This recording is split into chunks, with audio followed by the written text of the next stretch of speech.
Hey everyone, I wanted to quickly introduce myself since it's the first time you guys are seeing my face and hearing my voice. So my name is Sarah and I'm weirdly excited to be talking about informed consent.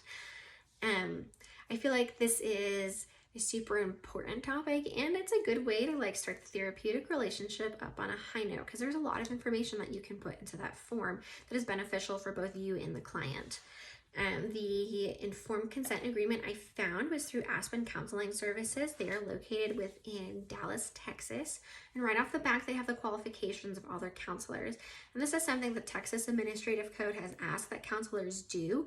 They ask for information about specific licensure.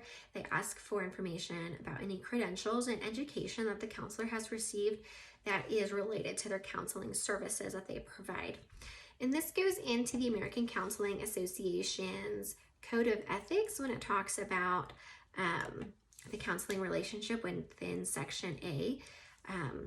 The Code of Ethics also requires that there's no misleading or falsifying information. So if you have this information up front, there's not a way that you can embed information that shouldn't be in there. After that, the form talks about the risks of counseling, which is also something the ACA requires that you put in there, just so the client understands this could bring up some uncomfortable feelings, some things you don't want to talk about. It can mess with any kind of relationships that you have outside of this counseling service. And so it's good for the client to understand that this is going to be all encompassing. Then the form goes into the therapeutic relationship and electronic information.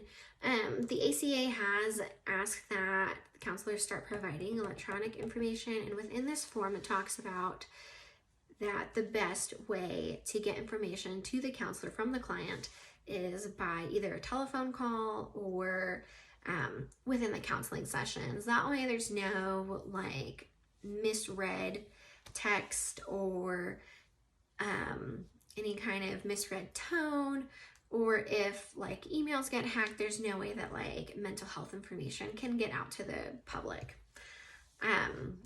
After that, the form goes into the limits of confidentiality. So within Texas, and I know federally, that the law requires that if there is any kind of suspicion or evidence of abuse or neglect of a child or an elderly person, that this information has to be given up to the proper authorities, which in this case would most likely be local law enforcement. If there is any kind of evidence of danger to a third party, this is also something that can get brought up to law enforcement or to the third party itself. And finally, it talks about if there is evidence of danger to self, the counselor might report it to a governing body so that the client is taken care of, or they might talk to the client about what they think is best to do given the circumstances.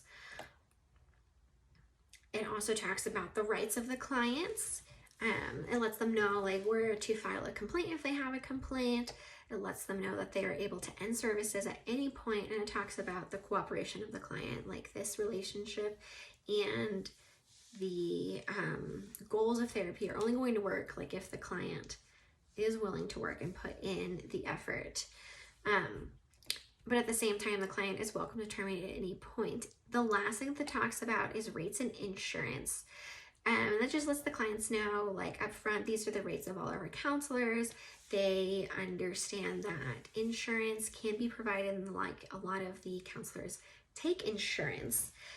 The one thing that I did not see in there that I thought was important, the textbook by Remley and Hunley, I hope I'm saying that right, talks about the managed care plans, and that is not mentioned within this form. Within a managed care plan, basically the insurance will cover X amount of sessions, and from that point it's the client's part to take care of.